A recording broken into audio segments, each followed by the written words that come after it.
नाही. आज तुम्ही माझ्यावर एक क्लिप तयार केली शांतपणा करून. खरं सांगायला गेलं तर पूर्ण ऐकली आहे, ऐकली करतो बरोबर करतो, काय नाही तुम्ही तयार करेल. पण विरोधकांना माहिती आहे हे तुमच्या तो ओळखून आहे.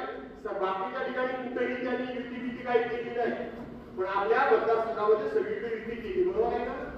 केली का नाही केली? आणि ती पण अशी केली, भाजपचे लोक कधी सुद्धा दुसऱ्या पक्षाच्या चिन्हावर लढायला तयार होत नाही.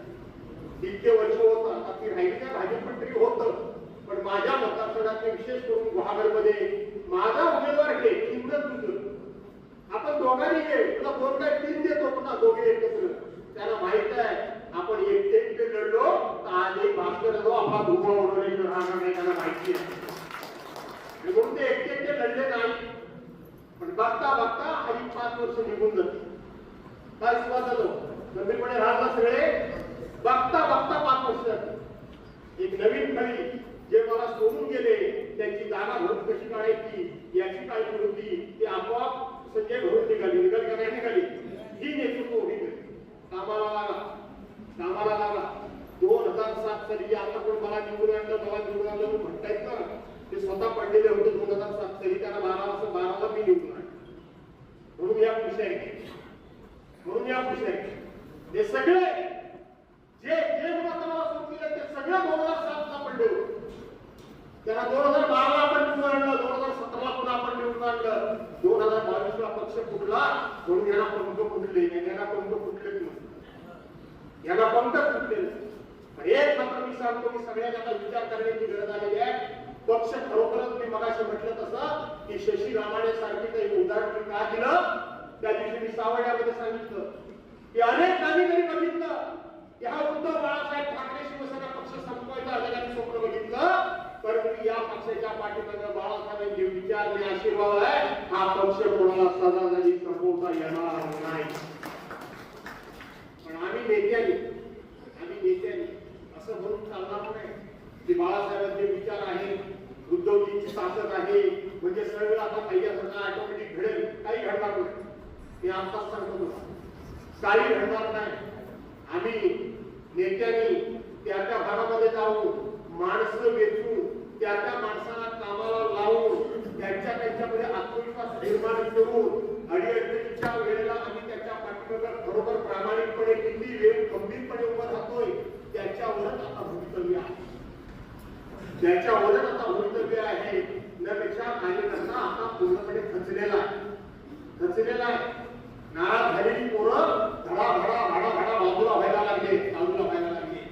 त्यांना धीर देण्याची गरज आहे, त्यांना समजावण्याची गरज आहे आणि त्यांना बळ सुद्धा देण्याची गरज आहे. आणि समजून जी आपण किती टीका केल्या काही केल्या तरी आता निवडणुका पैशाच्याच झालेल्या आहेत, नाकारून चालणार नाही. त्यांना आपल्याला ती सुद्धा ताकद उभी केली तरच हे शक्य आहे, नाहीतर हे शक्य नाही. हे शक्य नाही. केवळ आम्ही आमच्या आव्हानावर भावनेवर आणि कार्यकर्त्याच्या प्रामाणिकपणाला हवा देऊन आणि प्रामाणिकपणाला साथ घालून तो त्याच्या ठिकाणी उभा राहील. त्याच्यापेक्षा फार काही घडणार नाही. आणि म्हणून जर हे घडवायचं असेल तर आता आम्हाला आमच्यामध्ये बदल करावा लागेल तरच हे सगळं घडेल. नपेक्षा हे बिघडेल. आणि म्हणून हे बिघडून असं वाटत असेल तर आमच्यासारख्या नेत्यांनी आता कुठेतरी बसून चिंतन करण्याची गरज आहे. आता कुठेतरी बसून आम्ही आमच्या वागण्यामध्ये बदल करण्याची गरज आहे. आता कुठेतरी बसून लोकांना खर्चाला 4 पैसे देण्याची गरज आहे. नोटाबंदी झाल्या पण नोटाबंदी झाल्यामुळे त्या विरोधकांच्या हातात एवढ्या नोटा कुठून आल्या याची फक्त चर्चा करायची. इतके कोटी खर्च करतात, तितके कोटी खर्च करतात. इनडायरेक्टली आपण त्यांचा प्रचार करतो. इनडायरेक्टली आपण त्याचा हो काय मी होतो ना माझ्या घरात 25 लाख रुपये आले म्हणजे जसा मोजायला हात होता त्याची चर्चा आपण करतो. त्यावेळेला लोक अशी बोलतात पण लोक नंतर मनातून म्हणतात जर त्यांनी 25 दिला तुम्हाला 5 द्यायला काय रोग आला 5 तरी द्या म्हणतात. काय म्हणतात आता त्याने दिला त्याचा तिरस्कार त्याचा तिटकारा विषय संपला. हा विषय संपला की त्याने दिला आणि याने घेतला काय केला असा आता दिवस गेला. ते आता लोक असं म्हणतात त्यांनी 25 दिला तुम्हाला 5 द्यायला काय झालं 5 द्यायला काय झालं. म्हणून या करता म्हणून आपल्याला काहीतरी व्यूहरचना करावी लागेल. लवकर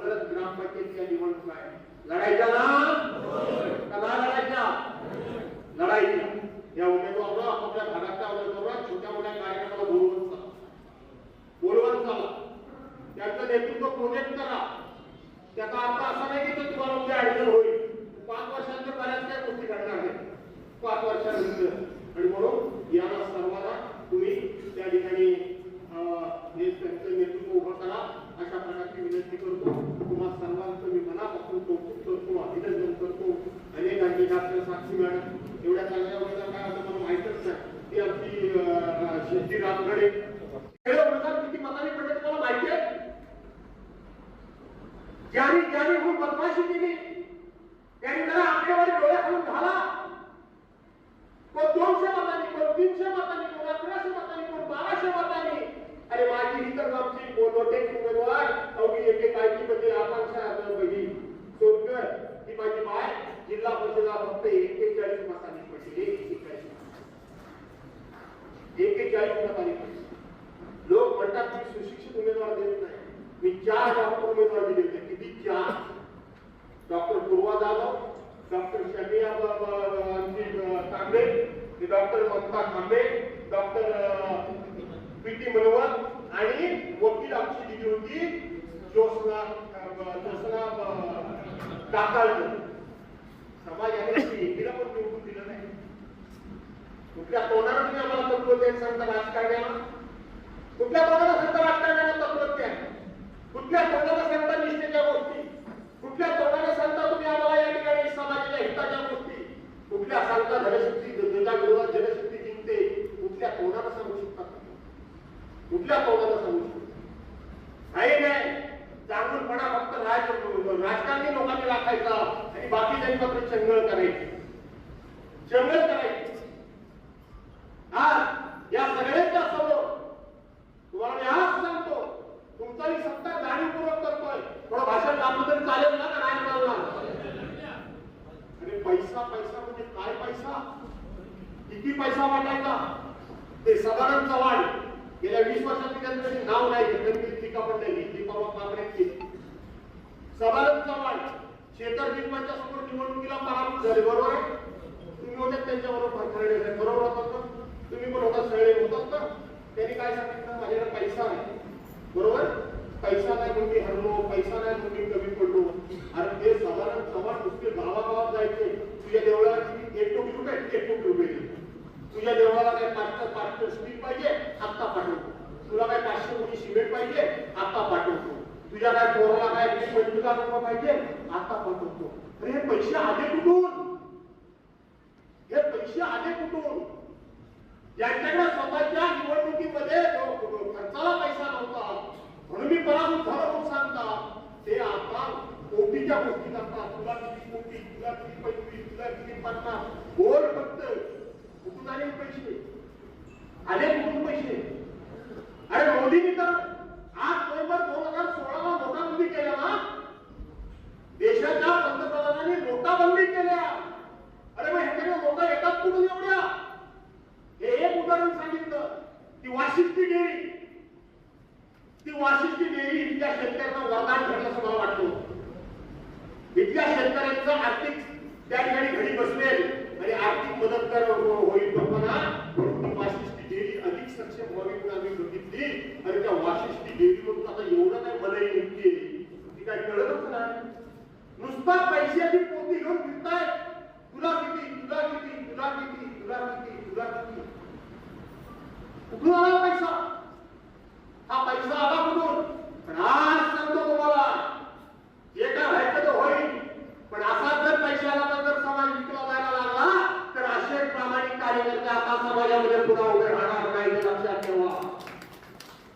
समाज लोक जर अशी विकायला लागली तर असे प्रामाणिक कार्यकर्ते पुन्हा मिळणार नाही. आणि मग तत्वज्ञान सांगण्याच्या लोकांनी तत्वज्ञान सांगण्याच्या भानगडीत पडू नका. अजिबात पडू नका तत्वज्ञान सांगण्याच्या भानगडीत. तत्वज्ञान सांगायच्या, मोठ्या गोष्टी सांगायच्या. तुम्ही त्या पालकमंत्र्यांना सांगितलं की मी आता क्लिप पण तुमची ऐकली सरपंच लय बरोबर बोलतो गडी. मी कधी टीका नाही करत त्याच्यावर. लय बदमाश, 1 नंबर बदमाश.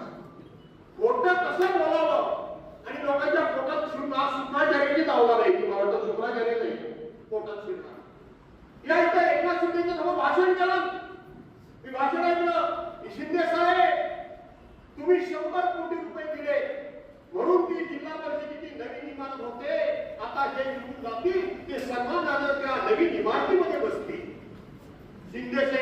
शंभर कोटी दिले.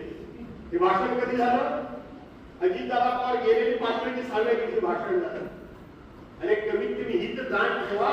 त्यावेळेला विक्रांत स्वतः अध्यक्ष होता.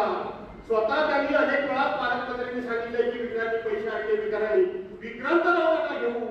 पण जे अजितदादा आपल्याकडे आज राहिले नाही त्यांचं सुद्धा नाव घेण्याचा अवधारी या लोकांची म्हणून नाही.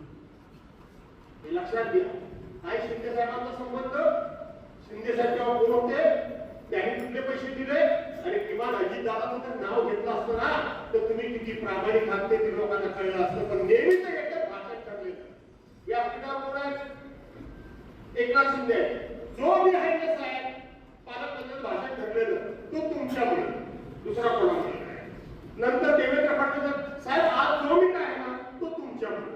त्याच्यानंतर आणखी अजितदादा बिचारे गेले ते म्हणजे दादा धोका यायचा तो तुमच्यामुळे. पवार साहेब भेटले ना धोका येतो तुमच्यामुळे. राजाभाऊ निवडे भेटले की मी तो धोका येतो तुमच्यामुळे. संतोष खेराडे भेटले तर धोका आहे तो तुमच्यामुळे. आणखी कोण भेटला तो धोका येतो त्यांच्यामुळे. नक्की तो कोणामुळं? नक्की कोणामुळं? इतक्या थापा मारायचे, इतकं खोटं बोलायचं त्याला सीमा नाही. अशा पद्धतीने या लोकांनी निवडणूक जिंकलेली. निवडणूक जिंकलेली आहे. निवडणूक जिंकली म्हणून काय काढून जाईल तो भास्करला जाऊ लागला. घाबरायचं काय? मी तुम्हाला आज सांगतो आजच्या ह्या सत्कारातून माझ्याकडे नवीन ऊर्जा तयार झाली. मला एक नवीन संदेश मिळतोय. याचे मी आयुष्यात केलं. अनेक जण मला सोडून गेले. अनेक जणांनी पदाधिकारी केलं. अनेक जणांनी त्या ठिकाणी उच्च पदावर येऊन बसवलं. किती जणांना मी फक्त सभापती केलं. त्याचा एकमेव फक्त माझा बाबा आहे. बाकी सगळे मला सोडून गेले. त्या वाघामध्ये ज्याला ज्याला केलं त्याचा एकाला राहिला असेल बाकी सगळे सोडून गेले. पण ते सोडून जाताना माझ्यावर कोणीही असं म्हटलं नाही की भास्कररावांनी आम्हाला त्रास दिला, भास्कररावांनी आम्हाला कधी आर्थिक मागणी केली, भास्कररावांनी आमचं काम कधी केलं नाही. असं एकही आरोप असू शकत नाही. कारण निवडणुकीला सुद्धा मी कधी कोणाला 5 पैशाची अपेक्षा केलेली नाही. आणि कुठं कार्यक्रमाला जात असताना आरती समोर आली तर बाजूच्याला मी आर्थिक पैसे कधी टाकू दिलेले नाही. माझ्या खिशातलेच पैसे मी टाकले. मी 1 रुपया कोणाला दिलेलो आणि म्हणून ही सगळी नेतृत्व उभी केली. घाबरून जाऊ नका. मला उद्याचा भविष्य काळ दिसतोय की तुमच्याची मी नेतृत्व उभी करून पुन्हा एकदा मी या लोकांना वाटायचं राहणार नाही. तुम्ही उद्याची नेतृत्व आहात. घाबरा कमी पाहिजे घाबराल. काय साक्षी नाव मुलगी आहे ती कोकणात पण बसलेली मुलगी आहे. ती माझी सावड्याची उमेदवार होईल असं मी सांगितलं. तिचं नाव मला माहित नाही, तिचं गाव मला माहित नाही, तिचं लग्न झालेलं नाही ते मला माहित नाही, तिला दिलेले कुठे ते माहित नाही, तिच्या आई वडील कोण आहेत ते मला माहित नाही. पण ती माझी उमेदवार होईल म्हणून सांगितलं. मुलगी कापायला लागली. थंतर दादा मला आता साहेब मला ती आपली फार मागाले पक्षाकरता उभी राहतो. बघा जीएसटी लावले बोले तर पक्षाकरता उभी. पक्षाकरता मला संदीपचं सागरचं संदीप गेला का नाही त्या सगळ्यांचं मला कौतुक केलं पाहिजे. एक फॉर्म तयार करायला आता 10 दिवस लागतात ना. 3 तासात फॉर्म तयार झाला. तिचा फॉर्मेट करला 3 तासात. शेवटच्या दिवशी 12-12 म्हटलं उमेदवार 2:45ला 5 मिनिटं असताना तिला प्रांतांच्या ऑफिसमध्ये गेटच्या आतमध्ये नेलेली. तिथं कागदपत्र तयार केलेलं बरोबर ना. आणि 3 तासाच्या आतमध्ये उमेदवारी झाली पक्षाकरता. किती उदाहरण देऊ तुम्हाला पक्षाकरता. मला कळत नाहीये की सगळ्या जाती धर्माचे लोक आपण त्या ठिकाणी उभे केले. ती आमची ती ममता घाणेकर ममता मानसिक घाणेकर आहे. या 500 पुत्राला उमेदवार काय कमी लोक बसले तिथं. पण पक्षाचे पदाधिकारी अगोदरच विकले गेले आणि स्वतः सांगायला लागले माझ्या वाडीत एवढे आले, माझ्या वाडीत एवढे आले, माझ्या वाडीत एवढे आले. जर भास्कर जरूर पहिल्यासारखा असता तर काय केलं असतं हे तुम्हाला सांगायची गरज नाही. वाट लावून टाकली. हे तुम्ही इतके दिसले हे आम्ही अशी शिवसैनिकांनी कधी बघितलेले नव्हते. आम्हाला शशी राणू सारखा शिवसैनिक आम्हाला माहिती आहे. तिला दोन विचार आमच्या कसामध्ये भिंगलेला आहे. मगाशी फैसल भाषण केलं माझ्याबद्दल. काय सगळ्या काळा उत्तरामध्ये या सगळ्या आयुष्यामध्ये या सगळ्या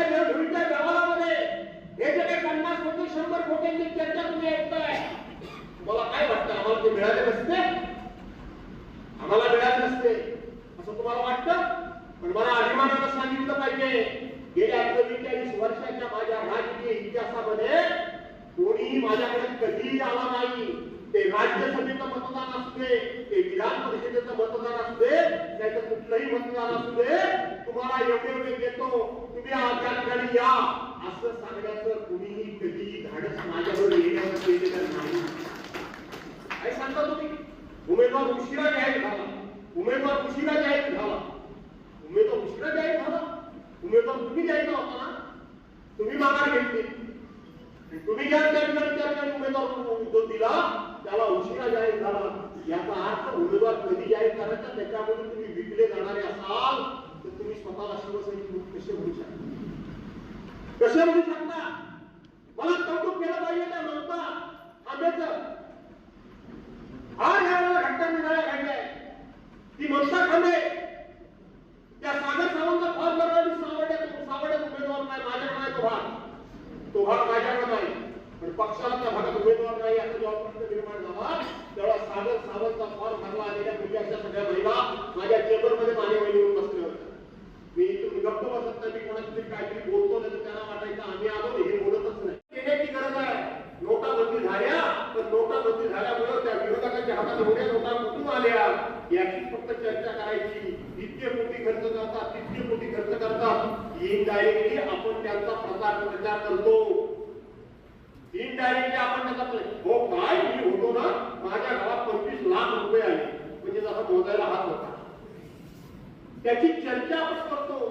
त्यावेळेला लोक अशी बोलतात पण लोक नंतर मनातून म्हणतात जर त्यांनी 25 दिला तुम्हाला 5 द्यायला नाही रोगाला 5 तरी द्या म्हणतात. काय म्हणतात?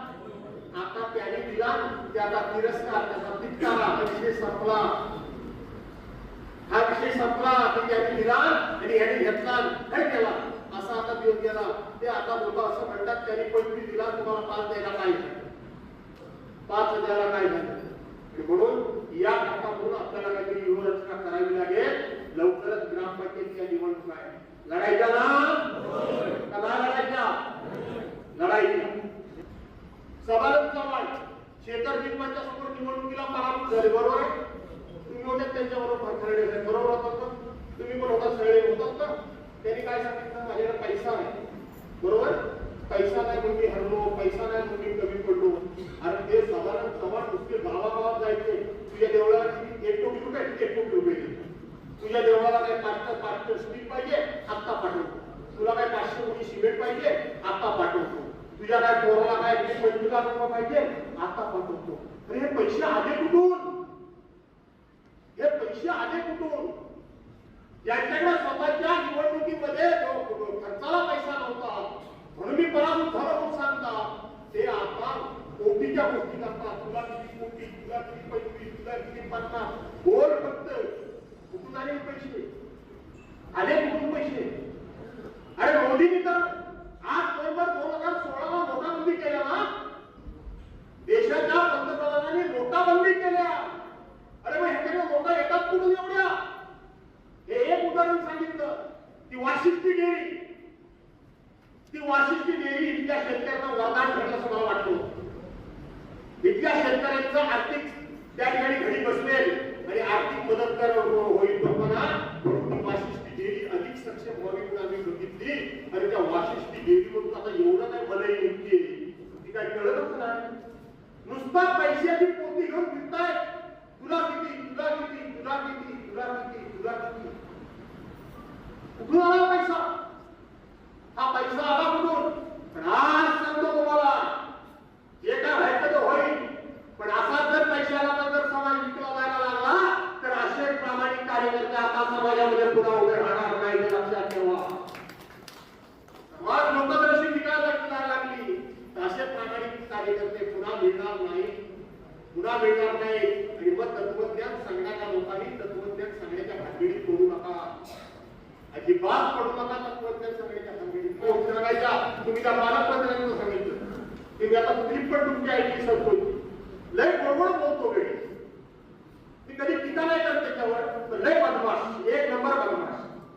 खोटं कसं बोलावं आणि लोकांच्या पोटात शुक्राचार्याची दावला नाही की मला तर शुक्राचार्य नाही पोटात शिरणार.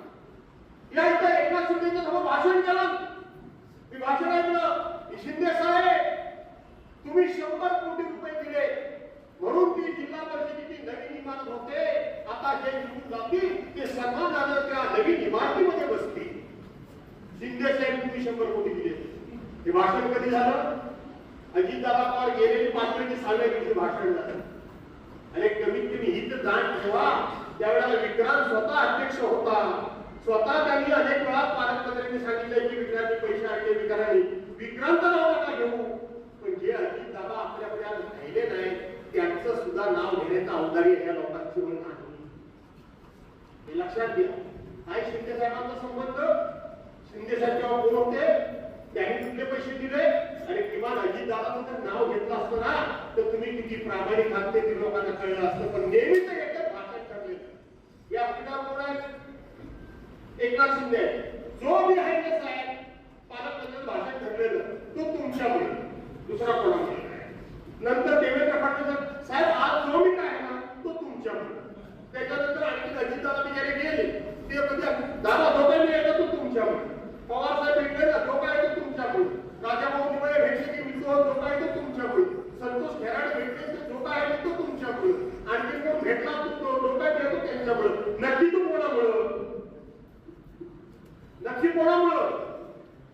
इतक्या थापा मारायचे इतकं खोटं बोलायचं त्याला सीमा नाही. अशा पद्धतीने या लोकांनी निवडणूक जिंकलेली. निवडणूक जिंकलेली आहे. निवडणूक जिंकली म्हणून काय थांबून जाईल तो भास्करला जाऊ लागला. घाबरायचं काय? मी तुम्हाला आज सांगतो आजच्या ह्या सत्कारातून माझ्याकडे एक नवीन ऊर्जा तयार झाली. मला एक नवीन संदेश मिळतोय. हे जे मी आयुष्यात केलं अनेक जण मला सोडून गेले. अनेक जणांनी पदाधिकारी केलं. अनेक जणांनी त्या काही उच्च पदावर येऊन बसवलं. किती जणांना मी फक्त सभापती केलं. त्याचा एकमेव फक्त माझा बाबा आहे. बाकी सगळे मला सोडून गेले.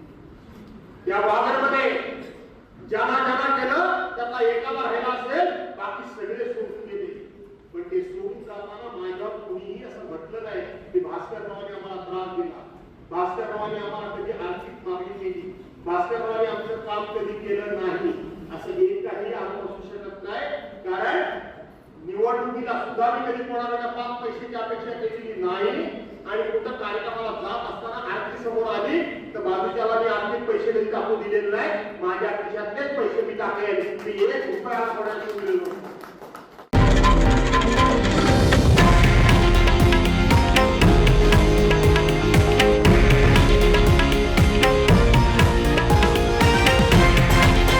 हे आहे देशातील नंबर 1 न्यूज नेटवर्क आणि आपण पाहत आहात TV9 मराठी, एकमेव.